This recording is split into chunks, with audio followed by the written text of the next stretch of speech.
Hello বন্ধুরা, আমি বিমল চ্যাটার্জি আপনাদের সামনে নতুন কিছু সিনেমা আপডেট নিয়ে চলে এসেছি।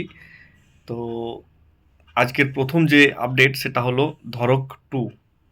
এটা করণ জোহরের ধর্মা প্রোডাকশনের একটি ছবি, যেটাতে অভিনয় করেছে তৃপ্তি ডামরি ও সিদ্ধান্ত চতুর্বেদী। কেসরি 2 পোস্টপন্ড হয়েছে, পোস্টপন্ড করে এই ধড়ক 2টাকে রিলিজ করার মার্চ 2025-এ 14ই মার্চ অবধি এটা একটা ফিল্মটা আসতে চলেছে। তো সিদ্ধান্ত চতুর্বেদীর একটা ভালো ফিল্ম বলা চলে, তৃপ্তি ডামরি অভিনয় করেছে এতে। তো মনে করা যাচ্ছে সিদ্ধান্ত চতুর্বেদী এই ফিল্মটা থেকে উঠে আসবে। ধর্মা প্রোডাকশন একটা ভালো প্রোডাকশন হাউস এবং করণ জোহরও একটা ভালো ডাইরেক্টর।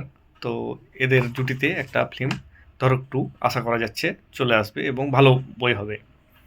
দ্বিতীয় যে আপডেট সেটা হলো ইমতিয়াজ আলীকে নিয়ে। ইমতিয়াজ আলী একটা ফিল্ম বানাতে চলেছে, ইডিয়েটস অফ ইস্তাম্বুল। এই ছবিতে ফাহাদ ফাজিল ও তৃপ্তি ডামরি দুটি জুটি বাঁধতে চলেছে এবং 2026-এ এটার শুটিং চালু হবে। তার আগে তার আগে ইমতিয়াজ আলী একটা পিরিয়ডিক রোমান্টিক ছবি আসতে চলেছে, সেটাই অভিনয় করেছে দলজিৎ দোসানা, বেদাং, নাসিরুদ্দিন শাহ। 2025 মেতে এর শুটিং মোটামুটি চালু হয়ে যেতে পারে। দেখা যাক নাসিরুদ্দিন শাহ ইমতিয়াজ আলীর এটা প্রথম বই, আর দলজিৎ দোসানা কেমন বইটাকে করছে। ইমতিয়াজ আলী একটা খুব ভালো সুন্দর ডাইরেক্টর, তো আশা করা যাচ্ছে বইটা খুব সুন্দর হবে। তো এই বইটাও একটা পিরিয়ডিক রোমান্টিক ছবি। তো আর যেটা ফাহাদ ফাজিল আর তৃপ্তি ডামরি অভিনীত যে বইটা সেটা হচ্ছে ইডিয়েটস অফ ইস্তাম্বুল। এই ছবিটাও আশা করা যাচ্ছে ভালো হবে। তৃতীয় যে আপডেট সেটা হচ্ছে রাজকুমার হিরানির upcoming OTT series Vikrant Massey already গোয়াতে শুটিং চালু করে দিয়েছে। ডাঙ্কি আমাদেরকে একটু হতাশ করেছিল, তারপরে এই রাজকুমার হিরানির এই ওটিটি সিরিজটা আশা করা যাচ্ছে খুব ভালো হবে বিক্রান্ত মেসিকে নিয়ে। তো রাজকুমার হিরানিকে তো বলতে হবে না, থ্রি ইডিয়েটস, পিকে, এসব বইগুলো তো আপনারা দেখেছেন, দারুণ সুন্দর করেছে। তো এতেও আশা করা যাচ্ছে খুব ভালো কাজ করবে। চতুর্থ যে আপডেট সেটা হচ্ছে একটা বাংলাদেশি বই, দাগি, সিয়াব সাইন আর আফরিন এর বড় সিনেমা, এটাও আসতে চলেছে। এটাতে বাংলাদেশে শুটিং বিভিন্ন জায়গায় চালু হয়ে গেছে, আশা করা যাচ্ছে এটাও একটা ভালো বই হবে। পঞ্চম যে আপডেট সেটা হচ্ছে সলমান খানকে নিয়ে। সলমান খানের আপকামিং মুভি সিকান্দারকে নিয়ে। সিকান্দার যে নেহার মুরগান দাসের একটি ডাইরেকশনের ছবি, এতে রশ্মিকা মাদানা। শুটিং অলরেডি 90% হয়ে গেছে। মাদানার একটু পায়ে লাগার জন্য একটু শুটিং বাকি আছে, তবে মার্চে মনে হয় যে এর প্রমোশন চালু হয়ে যাবে। তার কারণ হচ্ছে ঈদে ছবিটা আসতে চলেছে সিকান্দার সলমান খানের। পঞ্চম যেটা আপডেট হলো সেটা হচ্ছে মাল্লু অর্জুন আর বাসিল জোসেফ জুটি বাঁধতে চলেছে থ্রিলার ফিল্ম একটা, যেটা আল্লু অর্জুনের স্টোরিটা পছন্দ হয়েছে।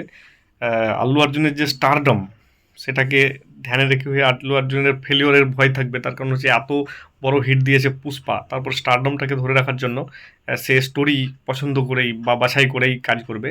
তো এটা থ্রিলার ছবি বললেও মাসি অ্যাকশনের একটি ফিল্ম হবে মনে হচ্ছে এটা। তো আল্লু অর্জুনের আপকামিং সিনেমা যেটা বাসিল জোসেফ এটার সঙ্গে জুটি বেঁধে আসতে চলেছে। আশা করা যাচ্ছে এই ফিল্মটি খুবই তাড়াতাড়ি শুটিং চালু হবে। সপ্তম যে আপডেটটা সেটা হচ্ছে নেটফ্লিক্সের আপকামিং কন্টেন্ট। ডাইরেক্টর আরিয়ান খান, শাহরুখ খানের ছেলে, এবং সলমান খান, শাহরুখ খান আর রণবীর কাপুর, ববি দেওয়াল, মোনা সিং, এতগুলো স্টার কাস্টকে নিয়ে একটা নেটফ্লিক্সে একটা ওটিটি কন্টেন্ট আনতে চলেছে। তো সেটা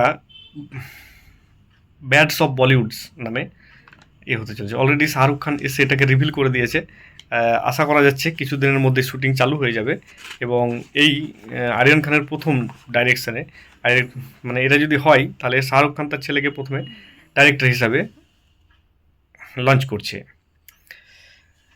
পঞ্চম হ্যাঁ সপ্তম যে আপডেট সেটা হচ্ছে রাজকুমার। জানি রাজকুমার শাহরুখ খানের যে আপকামিং সিনেমা কিং কিং যেটাতে সুহানা খান আছে এবং রেড চিলির এটা একটা সিনেমা, সেই সিনেমাতে রাজকুমার হিরানিকে দেখা যেতে পারে, রাজকুমারকে দেখা যেতে পারে। রাজকুমার হিরানি বলছি, সরি রাজকুমার, মানে রাজকুমারকে তো আপনারা জানেন স্ত্রী টুতে যে ছিল এবং বিভিন্ন বই করে এসেছে, রাজকুমার আসতে পারে। এবং অষ্টম যে আপডেট সেটা হচ্ছে অষ্টম যে আপডেটটা আসতে চলেছে সেটা মে হুনা টু নিয়ে। তো মনে হচ্ছে শাহরুখ খানের যে মে হুনা টু বইটা সেটা আবার আসতে চলেছে। এটা রেড চিলির একটি প্রথম শাহরুখ খানের রেড চিলির এটা প্রথম সিনেমা ছিল। তো যে ফারহা খান শাহরুখ খানকে গল্প শুনিয়েছে, স্টোরি শুনিয়েছে, শাহরুখ খানের ভালো লেগেছে। তো আবার এটা মনে হচ্ছে 2025 জুন জুলাইয়ে একটা টিমকে নিয়ে এই বইটা যদি স্টোরিটা ভালো হয় তাহলে শাহরুখ খান আবার এই বইটাকে নিয়ে আসবে। তার কারণ হচ্ছে এই প্রথম যে মে হুনা পার্ট ওয়ান যেটা, সেটা দারুণ সুন্দর ছিল এবং খুবই একটা হিট বই ছিল। তো সেই বইটাকে সেইভাবে মেনটেন করা, তার কারণ হচ্ছে যে দ্বিতীয় বইটা যদি একটু এধার ওধার হয় তাহলে দর্শকের মনে বসবে না। তো সেই জন্যই শাহরুখ খান একটু চিন্তা করেই কাজ করবে। তো যতদূর সম্ভব মনে হয় যে মেহুনা টু আসবে। মেহুনা টু তো আমাদের চাইল্ডহুড ফিল্ম, আমরা খুব ভালো লেগেছিল আমাদেরকে বইটা। শাহরুখ খান, সুস্মিতা সেন দারুণ সুন্দর কাজ করেছিল ওই বইটাতে। তো আশা করা যাচ্ছে যে এই বইটা আসতে পারে। তো বন্ধুরা, এই এতগুলো আপডেটের মধ্যে কোন আপডেটটা আপনার সব থেকে এক্সাইটেড লাগলো লিখে জানাবেন। আর ভালো লাগলে লাইক শেয়ার কমেন্ট করে দেবেন আর বেল আইকন প্রেস করবেন এই ধরনের সিনেমার আপডেটের জন্য। তো আজকের মতো এখানেই রাখছি। বিমল চ্যাটার্জির নমস্কার আপনাদেরকে।